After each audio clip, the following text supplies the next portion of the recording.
Assalamualaikum guys, another day, another bless. So ito na naman si Kuya nyo Abdul, naglilinis ng mga lamesa. Alam nyo, pansin ko dati nung nag-abroad ako, yung hirap talaga. Kahit ngayon naman mahirap pa rin, pero wala tayong magagawa kasi ganun talaga. Hindi kasi natin masabi ang trabaho sa Pinas kung enough na ba yun o hindi. May mga panahon kasi na ang tataas ng bilihin pero mababa ang sahod. Kaya di ko din masisisi yung iba nating mga kabayan kung bakit sila nangingibang bansa. Pansin ko nga kahit may edad na hindi pa rin tumitigil sa pangingibang bansa. Ganun kalala ang Pilipinas ngayon. Kaya ikaw kung nagbabalak ang mangibang bansa, isipin mo ng mabuti kung tama bang gagawin mo. Hindi katulad ng Pinas ang tatahakin mo dito. Madali lang kasi nakikita natin sa iba nating kabayan. Pero ang totoo niyan sa kabila ng mga yan, pasortehan lang talaga. Meron nga dyan hindi pa nakakapagsimula pero sumusuko. Hindi natin masasabi kung ano talaga yung mga nararamdaman nila pagdating nila dito. Alam nyo pa kung ano yung mas masaklap doon?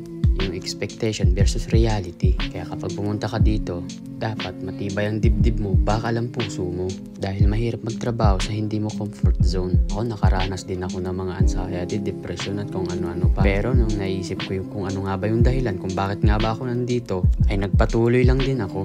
Kaya eto tayo ngayon. Nagtatrabaho tayo dito sa bansang Saudi Arabia na umaasa na baka sakaling dito sa bansang Saudi Arabia ay matupad ang mga pangarap at mapunan ng mga pangangailangan sa Pilipinas. Bilang isang OFW, napakahirap talaga ang malayo sa pamilya. Totoo yung sinabi nila, nandito yung pera pero hindi dito masaya. Tsaka hindi totoo yung sinasabi nila na kapag abroad ka, mapera ka na. Kwento lang yun ng mga marites na hindi naka-experience ng abroad. Kapag nasubukan mo ang mga abroad, at malalaman mo dito kung ano talaga ang buhay. Minsan nga dito nga namin nasusubukan yung isang tray ng itlog. Tuloy-tuloy yun, araw-araw. Kasi sa totoo lang, ang hirap talaga kapag wala kang mahingi ng tulong dito. Walang kamag-anak, walang kapatid, walang nanay, wala lahat dito. Kapag nagkasakit ka, walang tutulong sa'yo dito. Kaya ikaw, kapag nag-abroad ka, pag-isipan mo ng mabuti. Dahil mukhang masaya at maganda kapag tinitignan mo sa TikTok, Facebook at YouTube. Pero sa lahat ng mga ano yun, hindi yun totoo. Baka sa amin dito, hindi sinasabi yung totoo kasi nahihiya silang malaman yung sitwasyon nila dito at baka pag-usapan sila sa Pilipinas at imarites na naman, aray ko. Kaya pansin mo minsan ang mga abroad bihira na lang yan mag-Facebook kasi nahihiya sila. Kasi sa totoo lang,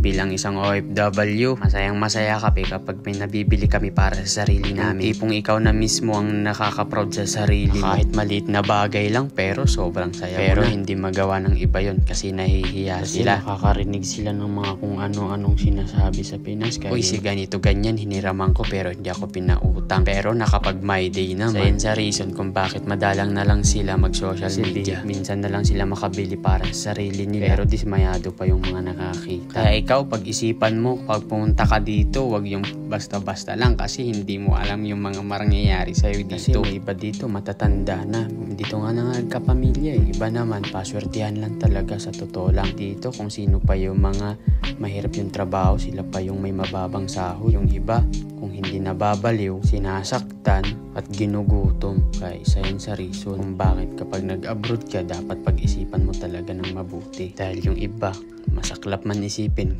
umuwi na sila, pantay na yung pa. Ikaw kapag nag-abroad ka, dapat 100 mong pag-iisipan. Hindi biro ang mga tatahakin mo dito. Shout out nga pala kay Boss Mark Galliano at sa mga taga Cagayan Valley sa Samahang Ilocano Cagayan Chapter. Shout out sa inyo mga brother, mabuhay kayo. Panood mo man itong video ko na to, mag-like at share at comment ka naman para malaman ko kung saan umabot tong video ko. So sa mga katulad kong OFW dyan, huwag kayong mawawalan ng pag-asa. Uusad din tayo, tiwala lang sa taas. Balang araw, papanig din sa atin ang panahon. Sakripisyo at paghihirap para sa pamilya. Gaya nga ng sinabi ko, kung isipin ng pagod at hirap, isipin mo kung bakit ka nandyan. Hanggang dito lang po yung video natin. Ulit na pagkikita. Paalam!